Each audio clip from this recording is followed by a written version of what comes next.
Okay, so we're gonna do a Coregeous ball massage of the colon.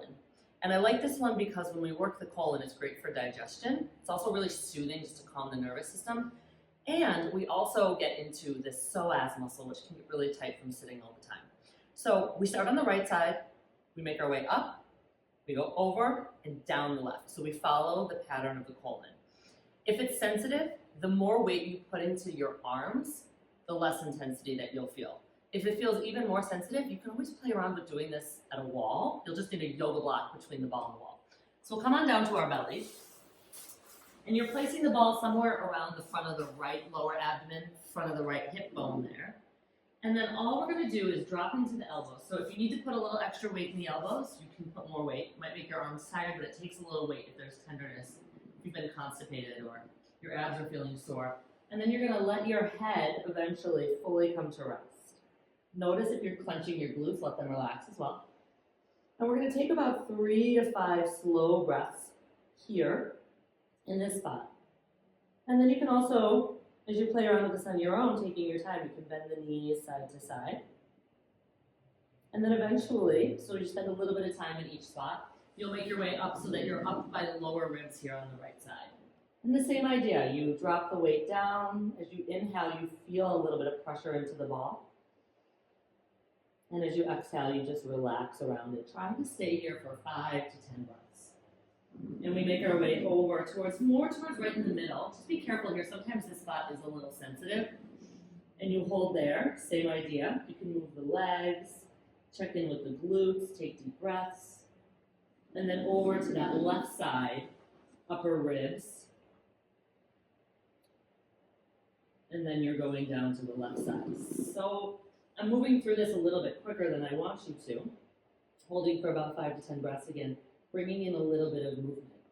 The goal is to stay in each spot for about 5 to 10 breaths, really taking your time, breathing into that.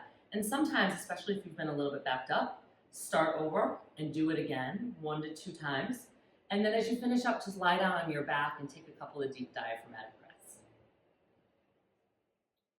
So we're going to do a diaphragmatic release here. So the diaphragm muscle is a muscle that's sort of like a trampoline or like that trapeze game you play in school that cuts through the center of the body. It's the prime mover of inhale. So it moves down when we inhale, but it also plays an enormous role in digestion and in core strength. So when it's tight, we can have a lot of issues. When it's not moving as well, and we're not breathing as well, we can have a lot of issues. And those issues sometimes are psychological. Sometimes we feel a lot of anxiety, right, when our diaphragm is tight. So we're gonna work the diaphragm this way. So we're gonna start on our right side, and the ball is coming right under the ribs here on the right side. The more weight you put down, the more pressure you get. You can rest into your head here. And with this one, I like to prop with my opposite hand. We're gonna just hold here and breathe.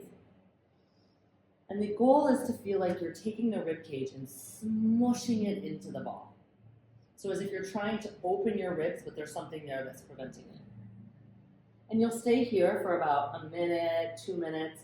Any movement that you might want to do, you can move the hips, you can open and close the spine, right? You're kind of pinning down the ball and moving a little bit, so feel free to explore movement. And then we take this all the way around. So then we come towards the ribs. This is similar to our bowel massage, but we're a little bit higher up. And the same idea, as you breathe, prop into your arms so your neck and shoulders are relaxed. And you're going to breathe as if you're trying to resist the ribs open into the ball. So we inhale and exhale. Staying there for a little while, going towards the center. And I like to shift a little forward with this one so that I almost feel like I'm rounding this lower back or upper lower back. And then the same thing, you make your way all the way around. So you'll go to the other side, which I won't do. On the camera, same idea, prop, move, and then you make your way onto your back. So we finish on the back, after you've done both sides, you finish on the back, similar to your upper back release, but thinking about here that you're breathing those back ribs down as if you're almost trying to pop the ball. And you can make your way all the way around more than once. And as you finish up, just taking the ball off to the side, and you can bring your hands to your ribs to feel this 360-degree breath. So you're breathing and you're filling your hands with your ribs. So it's not quite a belly breath. The neck and shoulders are relaxed, and you exhale everything out. So using the ball to help us breathe a little bit better, and then checking in with the body. Just notice the different sensations of relaxation, or maybe just feeling a little bit more alert and present. Enjoy. So we're going to use the Coregeous ball here to release, but also just bring awareness to the pelvic floor. So I'm going to do it on a yoga block, but this doesn't have to be on a block. You can do this on any sort of chair.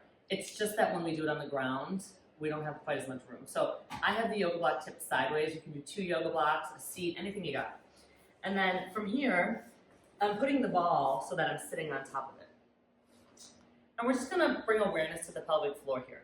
If this is really sensitive, just use a towel, like roll up a towel and sit in the towel, because your pelvic floor might be a little bit tight. So that would be why this would be sensitive. Or if you've gone on a long bike ride or something like that, and those bones get a little bit achy. So pelvis is not tipped forward, it's not tipped back. And we'll close the eyes. And bring attention to these bony landmarks that connect to the pelvic floor. We have the pubic bone in the front, the tailbone in the back, and the sit bones on either sides. The pelvic floor is like a little hammock that connects to all of those bony points. And when you inhale, imagine those points are sort of spreading across the ball, as if it's elongating. And then as you exhale, you almost feel a little bit of lift, as if there's weight being lifted off of the ball. Inhale, breathing into those points as if they're lengthening apart from one another. And then exhale really easy. You might just feel a little bit of a lift. And you don't feel a lot with this. It's super subtle, but that's the point, is to just start to bring awareness to these quieter parts of our body. And then what I like to do here to mobilize the pelvic floor is I just rock my hips side to side. And this is slow, really slow. When we're dealing with the nervous system, when we're trying to bring it into more of a soothing state, we're always thinking about the way we would hold a baby, right? We're not going to hold it still and rigid. We're not going to shake it violently. We're going to bounce that baby, move that baby in a really rhythmic way, side to side. And you can also go forward and back, which feels like you're moving your torso forward and back, because you are tipping and arching the pelvis.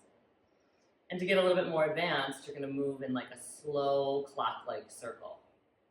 And so I recommend spending about a minute in each direction, forward and back, working all the way around the clock, side to side. This is a great way to sit sometimes if your muscles do tend to get tight during a work day.